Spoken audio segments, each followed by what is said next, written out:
Selamat datang di video ini. Kami akan membahas bagaimana kebijakan fiskal berperan penting dalam menjaga stabilitas ekonomi dan mendorong pertumbuhan di Indonesia.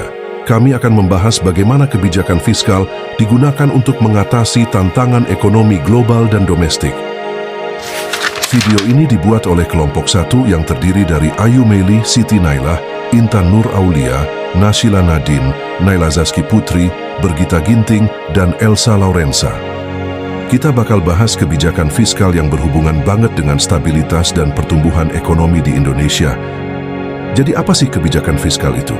Sederhananya, ini adalah langkah pemerintah dalam mengelola pemasukan dan pengeluaran negara buat jaga keseimbangan ekonomi.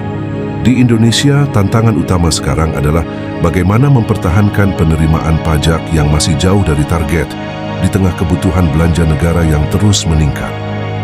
Kebijakan fiskal ini diatur dalam Undang-Undang Nomor 17 Tahun 2003, yang jadi fokus utamanya adalah pajak, belanja pemerintah, subsidi, dan transfer ke daerah.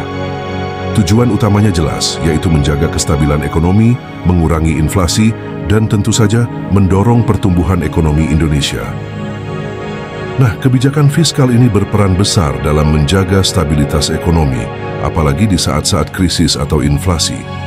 Pemerintah bisa pakai subsidi energi atau bantuan sosial supaya daya beli masyarakat tetap stabil, bahkan saat kondisi ekonomi nggak menentu. Selain untuk menjaga stabilitas, kebijakan fiskal juga mendorong pertumbuhan ekonomi. Salah satunya dengan belanja negara yang produktif, seperti pembangunan infrastruktur atau investasi di sektor pendidikan dan kesehatan. Ini penting banget buat meningkatkan kualitas sumber daya manusia dan juga menciptakan lapangan kerja.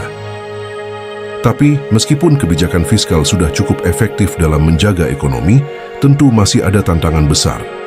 Salah satunya adalah belanja negara yang belum optimal, dan ada ketimpangan dalam distribusi dana antar wilayah yang perlu diperbaiki. Kebijakan fiskal di Indonesia menghadapi banyak tantangan, baik dari luar maupun dalam negeri. Penerimaan pajak yang masih rendah dan ketimpangan pembangunan antar daerah jadi masalah yang harus segera diselesaikan. Di sisi lain, belanja negara terus meningkat, sementara penerimaan negara masih jauh dari target. Salah satu masalah besar yang dihadapi Indonesia adalah ketimpangan pembangunan antar daerah. Ada daerah yang berkembang pesat, sementara daerah lainnya masih tertinggal. Oleh karena itu, kebijakan fiskal perlu disesuaikan dengan kebutuhan daerah masing-masing supaya lebih efektif. Lalu gimana solusinya? Yang paling penting adalah melakukan reformasi kebijakan fiskal.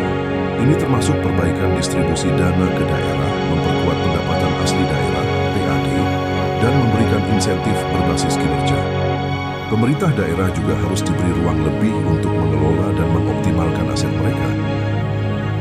Kesimpulannya, kebijakan fiskal Indonesia memang vital untuk menjaga stabilitas ekonomi dan mendorong pertumbuhan. Tapi untuk mencapai itu semua, kita butuh kebijakan yang tepat sasaran, efisien, dan responsif terhadap tantangan ekonomi yang ada. Terima kasih sudah menonton video ini. Semoga penjelasan tentang kebijakan fiskal ini bisa memberikan wawasan baru untuk kita semua. Saranghayo!